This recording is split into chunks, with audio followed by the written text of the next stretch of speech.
What would you say to women who are listening to this who are in the earlier stages of raising their babies, or they don't have babies yet, but they know they want to have them and also have aspirations to do other things?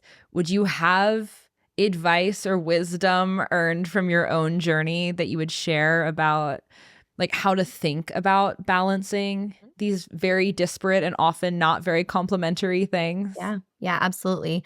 Um, my first piece of advice is always like, if you feel the tug to stay home with your child, even if you just have one, and you can, and that's worked between like you and your spouse or your partner, or whatever, like that's okay. And that's a good thing because I think that's a big key piece there is almost like, what am I going to say to my friends? Like, what am I going to say to my coworkers that like I'm staying home just for one kiddo? So if you can and you want to, and your life environment allows for it, then I just want to tell you that you will never regret it. And that's the honest to goodness truth. I remember when I was trying to decide whether or not like I wanted to even think about having a fourth kiddo because I already had three and it was a lot of work. And I had the opportunity to like go out to dinner one night with two moms that were a little bit older. And all they were saying, they know who they are too. They were like, we wish we wouldn't have stopped. We wish we would have just like, instead of like coming up with all the reasons why we shouldn't have another child, and they both only had two, we wish we would have just gone for it. And that made me, that's what led to me having my fourth and then my fifth child is I'm like, I love this. I'm not getting any younger. Um, I enjoy this. And so like just go for it. And I think that's moms need to hear more of that. And they also need to hear that like if you stay home even for a couple of years and maybe it turns into more, maybe it turns into really just a couple of years, you are going to be more valuable in the workplace down the road. You honest to goodness are.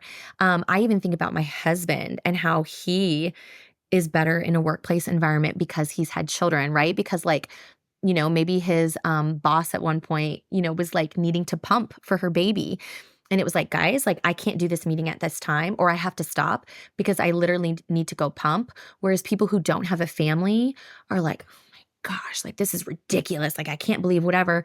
But then like people that have children, that have a family are like, yeah, you go do that. That is more important right now. And I'm going to step in for you and I'm going to lead this meeting. And like that's a good thing that you're going to do that. So having children, I think, makes you a better leader and makes you more effective in the workplace. And if you choose to stay home and then go back, you are not going to be worse off in your career. You're going to have matured and be able to speak and engage and love and lead people even better probably than you did before. So don't be afraid to stay home if that's what you want. How do you feel like that's affected you and the work that you're doing now? Like, obviously, you discovered something that you love and are very passionate Hmm. about because you had kids. You had to go through this journey yourself in order Yeah. to realize you cared about ESAs enough to build Love Your School. Bingo. But that aside, because that's like very obvious, Yes. how do you feel like the way that you work as someone who is very professionally ambitious Hmm. prior to having kids? Yeah. How do you feel like it's changed or gotten better because you went through this season of being a full-time mom? Yeah.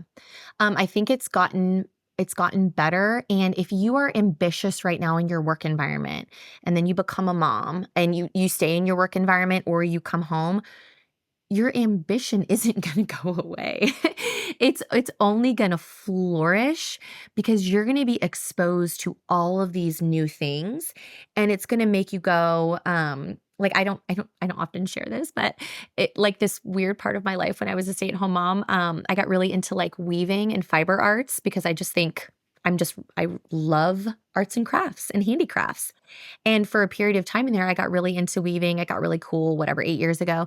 And one of the things I learned how to do while I was a stay at home mom is use a commercial laser cutter because I wanted to be able to laser cut my own weaving looms and sell them. So for 2 years in there, while I was a stay at home mom, I got really into weaving, got really into knitting, learned how to laser cut, had like a little like weaving loom business. And then I was like, yeah, I'm done with that. I want to go focus on this ESA thing. So if you're ambitious, your ambition is going to continue to grow and thrive. You're just going to get exposed to a lot of neat, new, different things. And I love that period of my life, not only because it allowed me to like dig into a little bit more of my creative side and know that I can do that versus my like business kind of mindset side, very black and white. I learned a lot of really important business things, successes and failures that I then was able to incorporate into Love Your School. I was like, oh, okay. Don't spend my time doing this like I did when I was laser cutting. Hire someone to do that.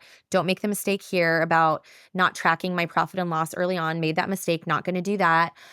Maybe decide if I want to set more boundaries about orders I'm going to take or what I do on the weekend because I was doing it all the time. So I learned from that experience. So you're going to flourish in your ambition, even if you decide to transition or stay home, it's not going to go away. I think we think that because the culture tells us being a mom is not enough. It's like, it's not enough. You have to do this, and you can do both. I'm living proof of that. But it's also okay for you just to enjoy one stage. I think there was a guy yesterday from Heritage Foundation who tweeted out about why is it that we hold to such a high standard women who teach children, but that high standard and that respect for those women goes away all of a sudden if they're a mom and they're homeschooling.